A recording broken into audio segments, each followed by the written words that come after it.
अल्हम्दुलिल्लाह नहमदुहु व नस्तईनुहु व नस्तगफिरुहु व नु'मिनु बिही व नतवक्कलु अलैहि व नऊज़ु बिल्लाहि मिन शुरूरि अनफुसिना व मिन सय्यिआति अअमालिना मन यहदिहिल्लाहु फला मुदिल्ल लहु व मन युज़्लिल्हु फला हादिय लहु वअशहदु अल्ला इलाहा इल्लल्लाहु वहदहु ला शरीका लहु वअशहदु अन्ना मुहम्मदन अब्दुहु व रसूलुहु सल्लल्लाहु अलैहि व आलिहि वसल्लम। अऊज़ु बिल्लाहि मिनश शैतानिर रजीम। बिस्मिल्लाहिर रहमानिर रहीम।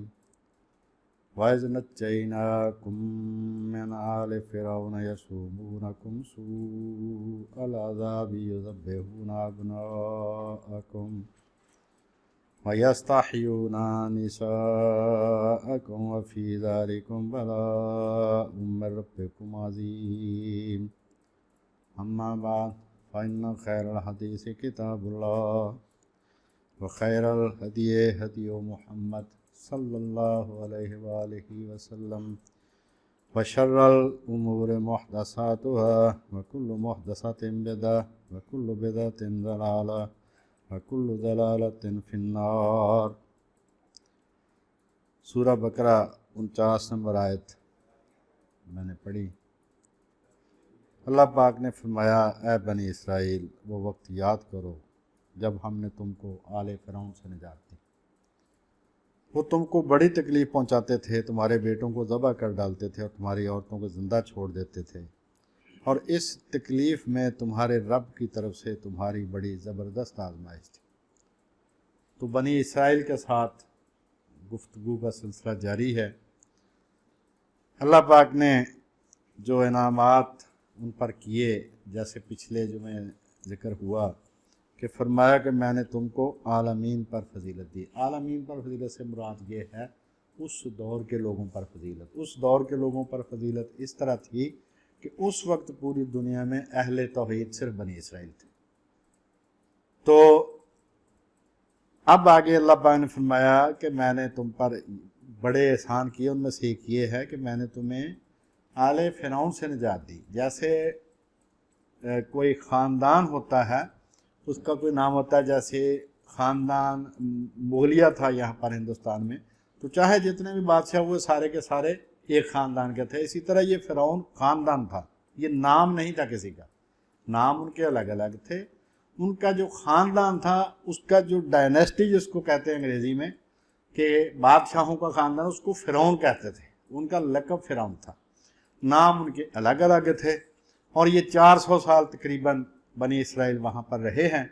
सैयदना यूसुफ अलैहिस्सलाम जब वहाँ पर बादशाह बन गए, हाकिम बन गए, तो आप फिर अपने ख़ानदान को वहाँ पर ले आए। ये फिर 400 साल तक वहाँ रहे। बाइबल के मुताबिक इनकी तादाद 6 लाख हो गई थी, लेकिन वो 400 साल में एक ख़ानदान से 6 लाख होना कोई समझ में नहीं आता। बहरहाल बहुत ज़्यादा तादाद हो गई थी इनकी। तो ये जो फ़िरौन है, ये ख़ुद को सूरज देवता का अवतार कहते थे। जितने भी दुनिया में बादशाह हुए हैं, वो किसी ना किसी बहाने लोगों को ये यकीन दहानी करवाने की कोशिश करते हैं कि हम तुम जैसे नहीं हैं, हम तुमसे बड़ी कुछ सुपीरियर चीज़ है, लिहाजा तुम पर हुकूमत करना हमारा हक है और तुम्हारा फ़र्ज़ है कि तुम हमारी रियाया बनकर हमारे सामने झुके रहो। क्यों? जितने भी दुनिया में बादशाह थे, या दुनिया में जितने बादशाह हैं, वो मुंह से कहें ना कहें, आजकल नहीं कहते क्योंकि जमहूरियत का दौर है, जो कुछ उस मुल्क की सरहदों के अंदर है, चाहे वो इंसान है, हैवान है, दरख्त हैं, फसलें हैं, ज़मीन है, मादनियात है, जो कुछ भी है, वो उस बादशाह की ज़ाती मिल्कियत है। लिहाजा अगर वो किसी को बरतने के लिए कोई चीज़ देता है, या कोई आदमी जिसको पास ज़मीन है वो उसमें फसल काश्त करता है, तो वो उसका हक नहीं बल्कि उस बादशाह का एहसान है कि उसने उसको इजाज़त दे दी कि वो वहाँ पर कुछ काश्त कर ले। या कोई कोई मवेशी रख ले। तो दुनिया के बादशाहों का ये तरीका था। और अब भी जहाँ जहाँ बादशाह था, आप देखते हैं कि 150 कमरों का एक महल बनाया, 150 बेडरूम का, पसंद नहीं आया सारा गिरा दिया। क्यों? बाप का खजाना है, उसमें सोना लगा लो, उसमें सोने की टूटियां लगा दो, पसंद नहीं आया, चलो जी गिरा दो इसको। अगर कोई जमहूरी मुल्क हो जहाँ पर, वहाँ पर तो 10 रुपये का भी पूछते हैं कि भाई तुमने कैसे खर्च किए। तो ये जो बादशाह थे, उन्होंने ये कानून बना दिया था और ये सारी दुनिया में अंडरस्टैंडिंग थी कि मुल्क की सरहदों के अंदर अंदर जो कुछ है, चाहे इंसान है, हैवान है, कोई दरख्त है, कुछ भी है, ज़मीन है, मादनियात है, वो सारी की सारी बादशाह की ज़ाती मिल्कियत। एक अब इतनी बड़ी बात को लोगों को जहनों में उतारना भी ज़रा मुश्किल होता है। उन्होंने फिर लोगों के जहनों में ये उतारा कि हम तुम जैसे नहीं हैं, हम यहाँ दुनिया में खुदा का रूप हैं। उसको कहते हैं अवतार, कि खुद खुदा ही शक्ल इंसानी इख्तियार करके इस दुनिया में आया। उसको कहते हैं अवतार, ऊपर से नाजल होना, डिसेंडिंग, नुज़ूल। अब वो कहते हैं कि जनाब किसके अवतार हो? दुनिया में सबसे ज़्यादा पूजा की गई है सूरज की। अब भी हिंदुओं में, और ये सूरज की पूजा मिस्र में भी, पूरी दुनिया में जहाँ जहाँ मुशरिक हुए हैं उन्होंने सबसे ज़्यादा पूजा की है सूरज की। अब जो हिंदुओं में सबसे बड़ा मंत्र है, जिसको हम नौज़ बिल्ला, ये मुकाबला नहीं है, क्योंकि वो तो सारे का सारा कुफर और शिरक है और ये खुदा का कलाम है। जिस तरह हम आयतुल कुर्सी को कहते हैं कि कुरान मजीद की सबसे आज़म आयत जो है वो आयतुल कुर्सी है, इस तरह उनका सबसे आला मंत्र जो है वो गायत्री मंत्र है। तो गायत्री मंत्र ये सूरज को मुखातब करके उसकी इबादत की जाती है, और ब्राह्मणों पर लाजम है कि सुबह शाम वो उसकी रीडिंग करें, तलावत करें उसकी। तो ये जो फ़िरौन थे, इन्होंने अपने आप को सूरज देवता का अवतार कहा था कि हम सूरज देवता के अवतार हैं। सूरज एक आसमान पर चमक रहा है, एक इंसानी शक्ल में, उसके बच्चे हैं हम, और हम इंसानी शक्ल में इस दुनिया में आए। लिहाजा तुम्हारा फ़र्ज़ है कि तुम हमारी ताबेदारी करो, हमारे मिल्क बनकर रहो, हमारी मिल्कियत बनकर रहो सारे इंसान। ड्रामा उसमें यह किया कि उसने जो महल बनाया था, थी तो वो उसकी, जिसने मिस्त्री ने बनाया था उसकी कारीगरी, इसको उसने अपनी वो खूबी बना लिया कि इस हिसाब से उसका महल बनाया कि जब सूरज निकलता और उसकी जो पहली किरण थी वो इसका बेडरूम जो था, इसके बेड पर, इसके चेहरे पर पड़ती थी फिरौन के। तो ये जो हम जैसे अवाम जो बंदर होते हैं वो कहते क्या बात है, देखो जी सूरज देवता का अवतार है, इसलिए सूरज की पहली किरण उसके मुंह पर पड़ती। भाई ये बनाए मिस्त्री ने इस तरह का। तो इस तरह के ड्रामे कर करा के, इसीलिए वो बहुत ज़्यादा जेवर पहनते थे, तलवारें, इतने ज़्यादा वो दरबारी सारा, ताकि लोगों पर रोब रहे कि हम तुम जैसे नहीं हैं, इसलिए जो कुछ भी तुम्हारे पास है वो हमारा है। उसके लिए मुख्तलिफ ड्रामे आप देखेंगे कि दुनिया के ताकतवर तरीन मुल्क का सदर भी, उसने कोई जेवर नहीं पहना होता, सिंपल उसने पैंट कोट पहना होता है बस। किसी ने अपने मुल्क का लिबास पहना होता है। लेकिन पुराने आप देखेंगे टूटे फूटे नवाब भी जो थे औरतों से भी ज़्यादा जेवर पहनते थे, इसलिए कि लोगों पर रोब रहे कि मैं तुमसे ज़्यादा ताकतवर हूँ, साहिब दौलत हूँ, लिहाजा मैं तुम्हारा हाकिम हूँ, तुम्हारा फ़र्ज़ है कि मेरे मतहत बनकर रहो। तो ये जो आले फ़िरौन है, फ़िरौन लक़ब था बादशाहों के ख़ानदान का, जिसको अंग्रेज़ी में डायनेस्टी कहते हैं, ख़ानदान शाह, बादशाहों का ख़ानदान। उनका काम ये था, वो मुशरिक थे, बनी इसराइल तौहीद परस्त थे। उन्होंने देखा कि ये अगर यहाँ पर इनको हमने काबू ना किया तो हो सकता है, एक तो इनकी तरफ देखते कि लोग, मुसलमानों ने, इस्लाम ही था ना उनका भी दीन, तौहीद परस्त जितने भी सबका दीन इस्लाम, नाम तो बाद में रखे गए। उन्होंने कहा कि अगर हमने इनको काबू ना किया, इनकी तादाद भी बढ़ जाएगी, और चूँकि ये तौहीद परस्त हैं और हमने जो ड्रामा देवताओं का रचाया हुआ है, ये तो सारे का सारा बेबुनियाद है, तो ये किसी दिन मुल्क पर कब्जा न कर लें। अब उसके लिए जो मशावरत होती है ना बादशाहों की और उनके दरबारियों की, वो इतनी पेचीदा और इतनी वो इफेक्टिव मौसर होती है कि कुरान मजीद में आता है कि अगर हम इन काफरों के मंसूबों को खुद ना रोक दें तो इनके मंसूबे इतने कारीगर होते हैं कि ये पहाड़ों को अपनी जगह से हिला दें। इतना वो पेचीदा मनसूबा बनाते हैं कि हम पूरी दुनिया पर इस तरह काबिज हो जाएंगे, हम नेटो बनाएंगे, हम इस तरह से काबिज हो जाएंगे, हम जनाब ऐसे ऐसे पूरी दुनिया को काबू करेंगे। लेकिन अल्लाह फिर उनको रोकता है, वरना वो इंसानों के बस की बात नहीं होती। इन्होंने क्या मनसूबा बनाया? इन्होंने मनसूबा ये बनाया कि अगर हमने इनको ना रोका, इनकी तादाद बहुत ज़्यादा बढ़ जाएगी, ये हमारे मुल्क पर कब्जा कर लेंगे, या कल कला ये हुकूमत में अपना हिस्सा मांगे। आधे होगा तो उन्होंने हिस्सा ही मांगना, आधे से ज़्यादा होगा। अब उसका इलाज उन्होंने ये किया कि इनके मर्द कत्ल करते जाओ, जो बेटा पैदा हो वो कत्ल करते जाओ, जो बेटियां पैदा हों वो बाकी रखो। एक तो औरतें मुज़ाहमत नहीं कर सकती मर्दों की तरह, दूसरा ये जो हमारे घरों में काम करने के लिए, हमारी अयाशी के लिए सामान मुहैया रहेगा। अब वहाँ पर तजवीज़ पेश हुई कि अगर सारे मर्द लगातार कत्ल करने शुरू कर दिया तो ये जो काम करने हैं नौकरों वाले, ये कौन करेगा? उन्होंने कहा भाई 1 साल जिंदा रखो, 1 साल कत्ल करो। ये सैयदना हारून अलैहिस्सलाम उस साल पैदा हुए थे जिस साल वो बच्चे कत्ल नहीं करने थे, ये इसलिए बच गए। 3 साल बड़े थे ये सैयदना मूसा अलैहिस्सलाम से, तो जिस साल सैयदना मूसा अलैहिस्सलाम पैदा हुए हैं उस साल बच्चे कत्ल करने थे। तो ये जो फ़िरौन है वो उसके अजाब के बाद जो तकलीफ वो बनी इसराइल को देता, अल्लाह पाक ने फरमाया कि वो तुम्हें इंतहाई बुरी तकलीफ देता था। क्या? कि तुम्हारे बेटों को कत्ल करता था और तुम्हारी बेटियों को जिंदा रखता था, और इसमें तुम्हारे लिए इंतहाई ज़बरदस्त आजमाइश थी। जब आदमी को पता हो कि मेरा बेटा है, कोई नहीं बेटियां हैं, वो जनाब उनके घरों में काम करने जाती हैं, जो चाहे करें, रोक भी नहीं सकते थे, मतहत थे, गुलाम थे उनके, तो इससे बड़ी मुसीबत क्या होगी किसी का।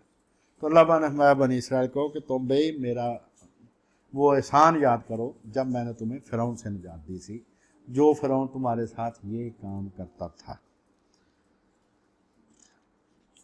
उसके बाद इसी आजमाइश का जिक्र सूरा आराफ में भी है कि ऐ बनी इसराइल वो वक्त याद करो जब हमने तुम्हें आले फ़िरौन से निजात दी, तुम्हारे बेटों को कत्ल कर देते थे, तुम्हारी बेटियों को ज़िंदा छोड़ देते थे, और इसमें तुम्हारे रब की तरफ से बहुत बड़ी आजमाइश थी, बहुत बड़ा अजाब था।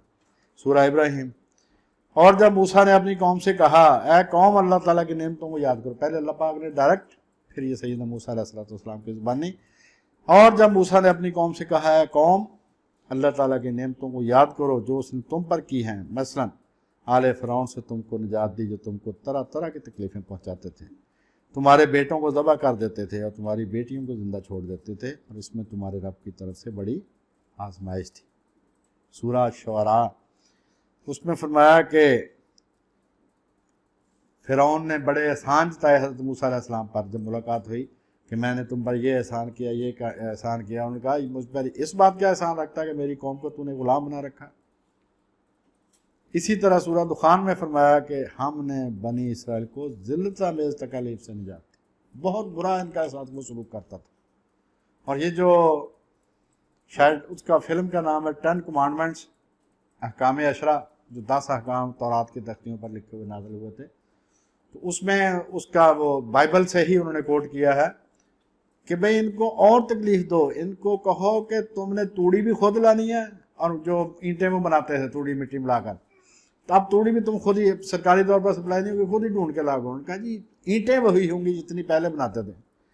तो हज़रत मूसा को जो उसने किरदार बनाया, उसने उनके कहा भी ये कैसे हो सकता है कि वो ढूंढने जाए वो तूड़ी, तो इतनी ईंटी कैसे? उनका जिस तरह तो ये सांप बना लेता है ना इसका, इसी तरह तूड़ी भी बना लेना। मगर उसने मजाक उड़ाया, उसने हर तरह से उसने तकलीफ दी, और उनके ऊपर कोड़े मारने वाले लगातार मुसल्लत रहते थे कि जब वो बनी इसराइल उनके काम कर रहे थे उस वक़्त कोड़े मारने वाले उनके साथ ऐसे ही मजाक में, मतलब ये शौकिया कि वो काम कर रहे हैं, वो कोड़े मार रहे हैं उनका। ये वो अजाब था कि जिसमें एक पल वो चैन नहीं इनको लेने देता था। अल्लाह पाक ने फरमाया कि मैंने तुमको फ़िरौन से निजात दी। फिर तीसरा एहसान कि निजात किस तरीके से दी।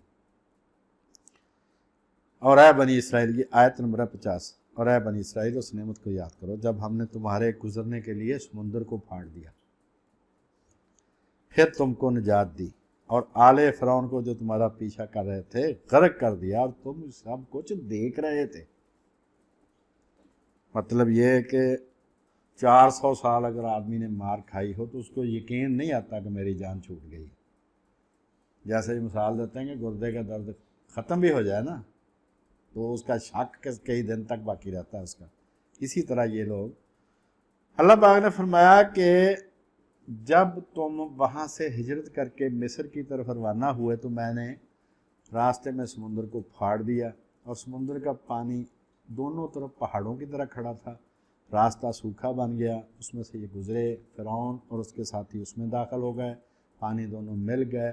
इनकी आंखों के सामने वो सारे का सारा लश्कर गर्क हुआ। तब इनको, ताकि इनको तसल्ली हो जाए कि वो सारे दुश्मन तुम्हारे मर चुके हैं।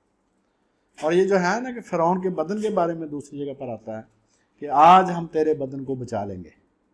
उसका मतलब ये नहीं कि क़यामत तक बचा लेंगे, अल्लाह पाक ने वो भी दिखा दिया, वरना ये सन 1850 के करीब ये मिली है लाश उसकी। उससे पहले तो लोग बिलगैब ही मान लाए थे ना, तो मतलब तकरीबन 1400 साल 1500 साल सारा बिलगैब ही था।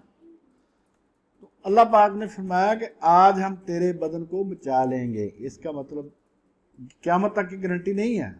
उस वक्त यह था कि तेरी लाश उछाल के समुद्र बाहर फेंकेगा ताकि बनी इस्राएल अपनी आंखों से तुझे मरा हुआ देखे। वो नहीं मानता था कि ये मर सकता है। वो कहता है ये सूरज देवता का अवतार है, ये खुद खुदाई इसमें सिफात पाई जाती है, ये कैसे मर सकता। अल्लाह पाक ने ये मरा पड़ा।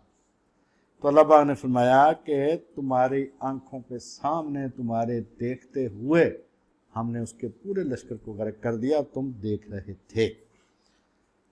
ये सूरह आराफ में फरमाया कि हमने आले फ़िरौन से बदला लिया। उसने अल्लाह के बंदों को बहुत तंग किया था।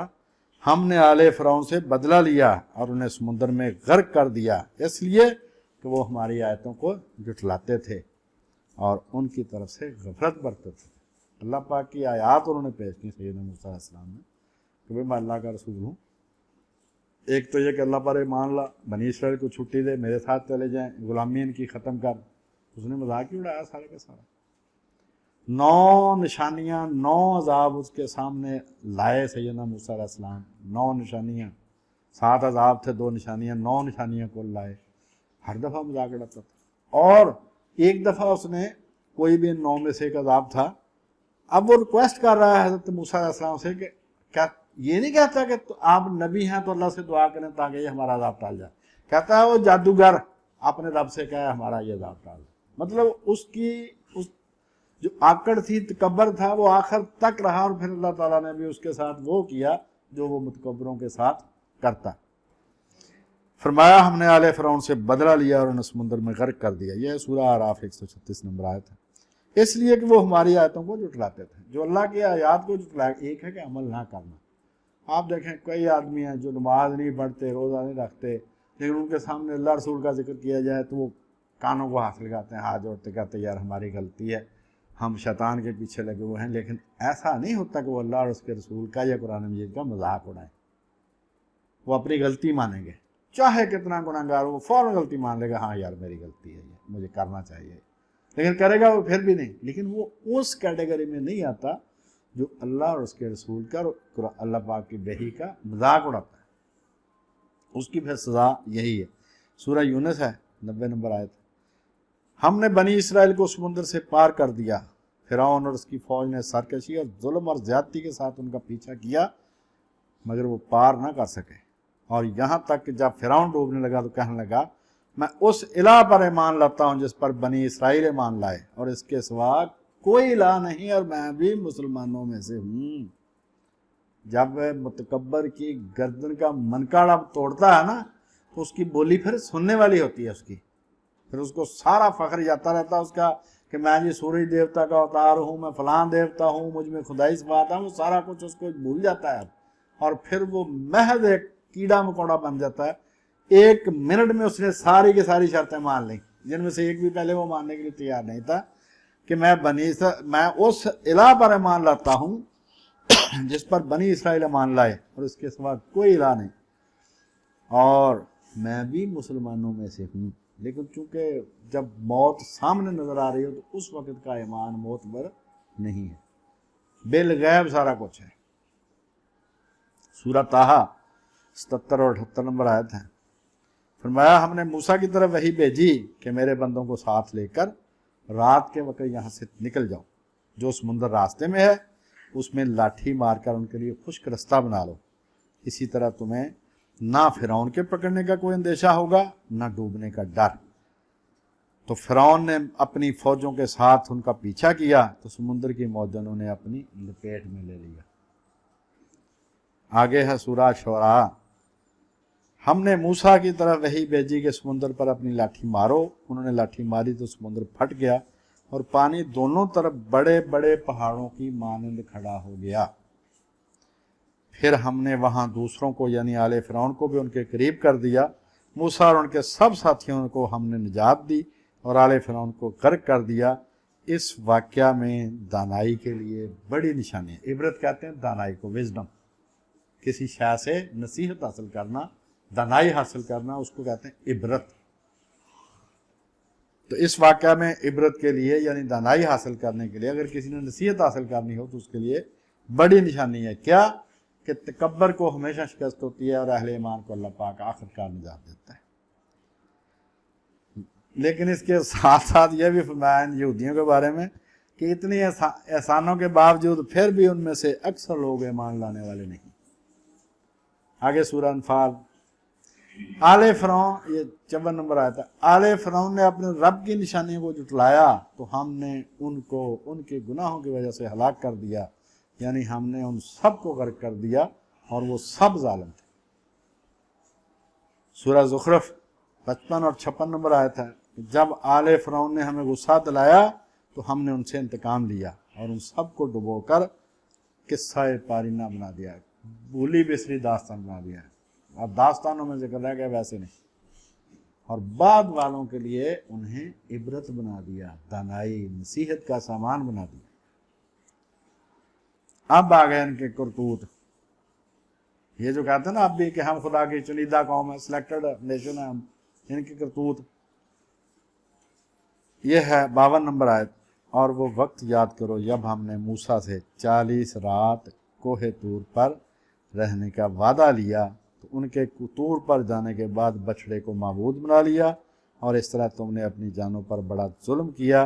फिर हमारे इस एहसान को भी याद करो जब हमने उसके बाद तुम्हारे इस गुनाह को माफ़ कर दिया ताकि तुम शुक्रगुजार बन जाओ, यानी राह रास्त पर चलने लगो। तो ये जो कौम है, ये जो अब कहते हैं जी पूरी दुनिया में सिर्फ हम ही सिलेक्टेड नेशन है, सिर्फ अल्लाह ने हमें चुना है, बाकी सारी कौमें हमारी खादम है। अब नहीं है तो जिस दिन हमारा मसीह आ जाएगा दज्जाल, उस दिन ये सारे वन वर्ल्ड हो जाएगी, वन वर्ल्ड गवर्नमेंट होगी और सारी दुनिया हमारी मतहत होगी। और ये जो है अपना अल्लाह ताला ने फरमाया कि तुम्हारा हाल यह है कि इतना बड़ा मोइज़ा देखने के बाद अल्लाह पाक ने पहले तो 9 मोइज़े वहीं मिस्र में दिखाए, समुंदर फाड़ा, निजात दी, और काम यह किया कि हज़रत सैयदना मूसा अलैहिस्सलाम 40 दिन के लिए बता के गए कि मैं 40 दिन के लिए जा रहा हूँ कोहे तूर पर, तो अल्लाह ताला ने वहाँ पर मुझे शरीयत देनी है, तो मेरा इंतज़ार करना, मैं आके तुम्हें उसके अहकाम बताऊँगा। वो वहाँ चले गए। उसके बाद इन्होंने क्या किया, मैं थोड़ा सा बाइबल से पढ़ दूँ ताकि तौरात जो मौजूदा है उसकी हालत का भी आपको पता चल जाए कि हम जो कहते हैं कि ये बदल चुकी है तो वो बदल चुकी है, और इसमें जो अंबिया पर इल्ज़ामात लगे हुए हैं वो बताते हैं कि ये बदल चुकी है। वरना मतलब जिसको वाक़याती सबूत कहते हैं कि अल्लाह तो अपने नबियों पर इल्ज़ाम नहीं लगाता ना। तो ये 32वां बाब है तौरात की दूसरी किताब खुरूज, पहली आयत से लेकर 8 आयत तक। और जब लोगों ने देखा कि मूसा ने पहाड़ से उतरने में देर लगाई तो वो हारून के पास जमा होकर उससे कहने लगे कि उठ हमारे लिए देवता बना दे। अब देखो नबी पर इल्ज़ाम लगाया कि ये बछड़ा सैयदना हारून ने बनाया था, नाउज़ बिल्लाह, हालांकि ये सामरी उस जादूगर ने बनाया था, ये सामरी ने। इन्होंने इल्ज़ाम किस पर लगाया? सैयदना हारून अलैहिस्सलाम पर, कि उनके पास जमा होकर कहने लगे उठ हमारे लिए देवता बना दे जो हमारे आगे आगे चले, क्योंकि हम नहीं जानते उस मर्द मूसा को जो हमको मुल्क मिस्र से निकाल कर लाया, क्या होगा? बता के तो तुम्हें गए हैं कि 40 दिन के लिए जा रहा हूँ। कहते हैं हमें नहीं पता उनके साथ क्या हुआ, शायद वो बहुत हो चुके हैं।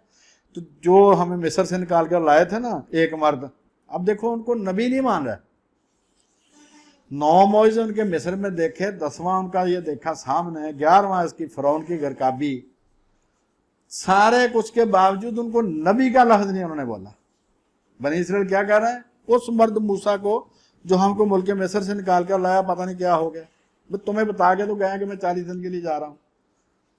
हारून ने उनसे कहा कि तुम्हारी बीवियों, लड़कों, लड़कियों कानों में जो सोने की बालियां, उनको उतार कर मेरे पास ले आओ। चुनाचे सब लोग उनके कानों से बालियां, सोने की बालियां उतार कर उनको हारून के पास ले गए, और उसने उनको उनके हाथों से लेकर एक डाला हुआ बछड़ा बना दिया, जिसकी सूरत छेनी से ठीक की। छेनी नहीं होती है लोहे की, उससे ठीक की। तब वो कहने लगे कि ऐ इस्राएल, यही वो तेरा देवता है जो तुझको मुल्क मिस्र से निकाल कर लाया। ये देख कर हारून ने उसके आगे एक कुर्बानगाह बनाई, और उसने ऐलान कर दिया कल खुदावंद के लिए ईद हो गई, यानी बछड़े के लिए, बछड़े को खुदा मानेंगे और इसके लिए हम कल ईद मनाएंगे। और दूसरे दिन सुबह सवेरे उठकर उन्होंने कुर्बानियाँ चढ़ाई।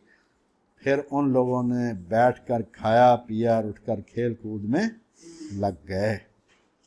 तब खुदावंद ने मूसा से कहा कि नीचे जा, क्योंकि तेरे लोग जिनको तू मुल्क मिस्र से निकाल कर लाया बिगड़ गए हैं। वो उस राह से जिसका मैंने उनको हुक्म दिया था बहुत जल्द फिर गए हैं। उन्होंने अपने लिए डाला हुआ बछड़ा बनाया और उसे पूजा और उसके लिए कुर्बानी चढ़ाकर ये भी कहा कि इस्राएल, ये वो तेरा देवता है जो तुझको मुल्क मिस्र से निकाल कर लाया। और खुदावंद ने मूसा से कहा, मैं इस कौम को देखता हूँ, ये गर्दन कश कौम है, ये हमेशा सरकश रहेंगे और ये हमेशा सरकश रहे हैं ये बनी इसराइल। कभी इन्होंने, यानी उनको नबी नहीं कह रहे, वो उस मर्द मूसा को जो हमें मुल्क मिस्र से निकाल कर आया, मतलब थर्ड पर्सन उसके सी से उनकी बात कर रहे हैं। तो अल्लाह, ये तौरात जो मौजूदा उसका टेक्स्ट है वो बता रहा है कि ये बदल चुकी है। क्यों? इसमें सैयदना हारून अलैहिस्सलाम जो अल्लाह के सच्चे नबी थे, उन पर इल्ज़ाम है कि शिरक के लिए बछड़ा उन्होंने बनाया था।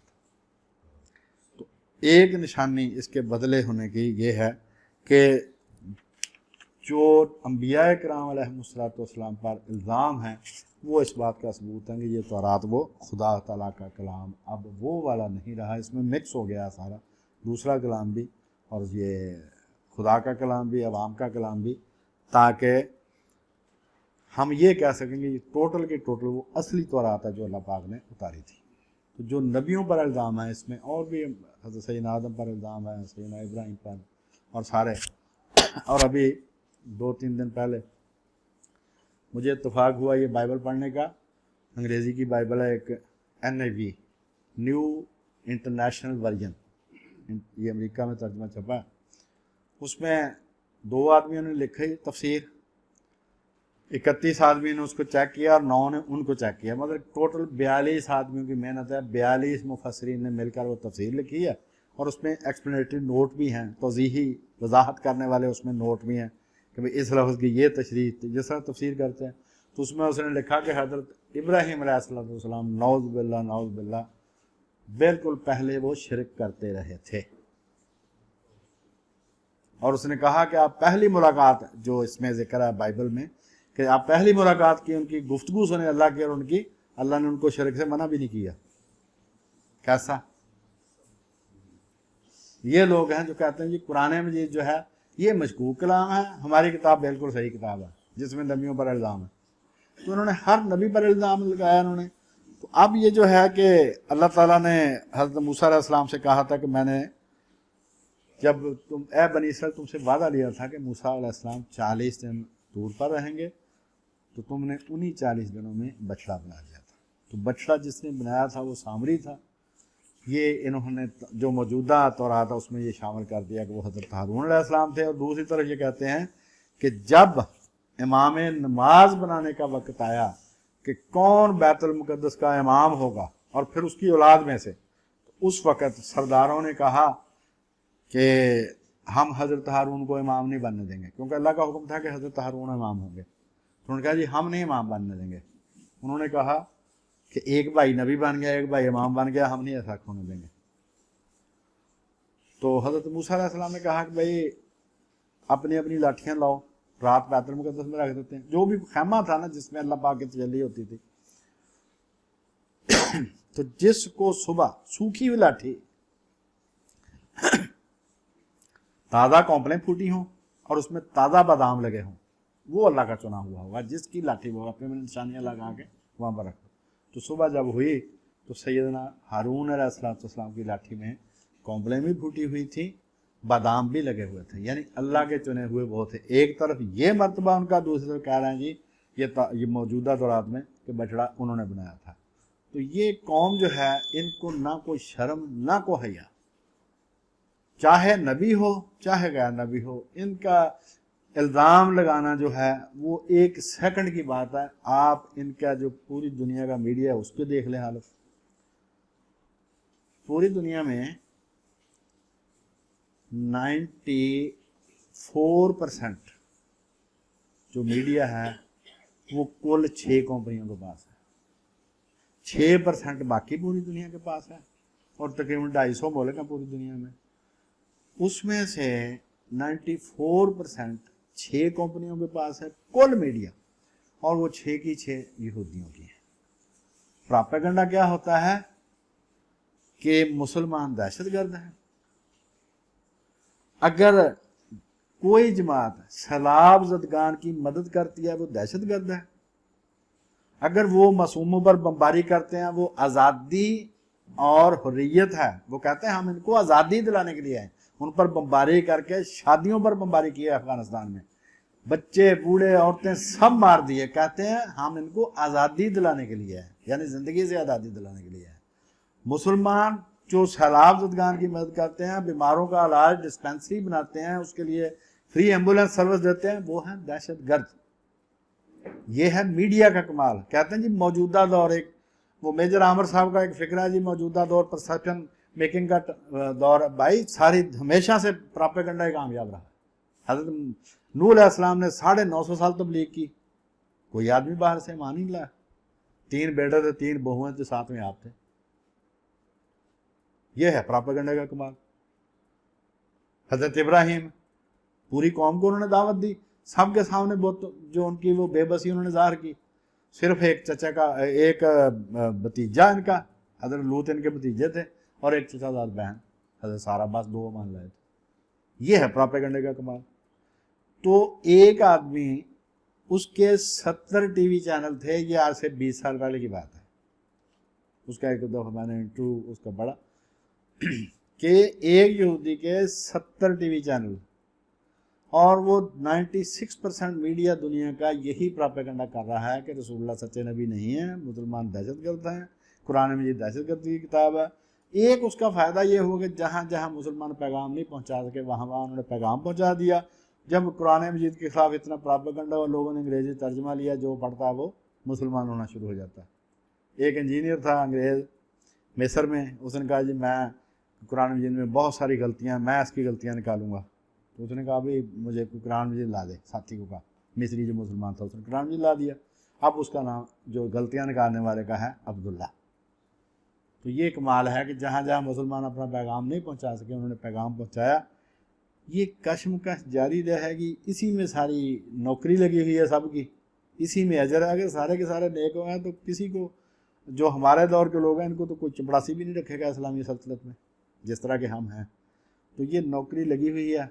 जब मज़दूरों की कमी हो तो फिर कमज़ोर मज़दूर से भी काम चला देते हैं आदमी, उसको भी पूरी मजदूरी मिलती है। लिहाजा आपसे दरख्वास्त है कि जो नौजवान है ख़ास तौर पर, वो दिफाए दीन जो है, इल्मी, ज़हनी, कलमी, माली, जब तलवार की बारी आएगी तो वो तलवार चलाने वाले भी इंशाल्लाह मिल जाएंगे अल्लाह के फजल करम से। वो बात की आखिरी वो स्टेज होती है, उससे पहले हमने दीन को कानूनी ज़राए से, सियासी ज़राए से, इल्मी ज़राए से, कलमी ज़राए से, दलाइल के ज़रिए हमने दुनिया तक पहुँचाना और पेश करना है। उसके लिए आप अपने आप को ज़हनी तौर पर आमादा भी करें और उसके लिए कोशिश भी करें।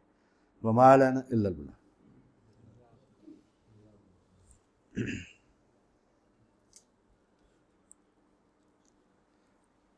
अल्हम्दुलिल्लाह रब्बिल आलमीन अर्रहमानिर रहीम अल्लाहुम्मा सल्लि अला मुहम्मद व अला आलि मुहम्मद व बारिक व सल्लिम अला साइरिल अंबिया वल मुरसलीन सल्लल्लाहु अलैहि वसल्लम।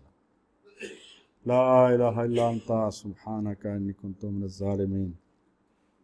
या ग़ियासना इंदा कुल्ली करबा, या माज़ना इंदा कुल्ली शिद्दा, या मुजीबना इंदा कुल्ली दावा, या मूनिसना इंदा कुल्ली वहश, व या रिजाना हीना तनक़तु हीलतुना।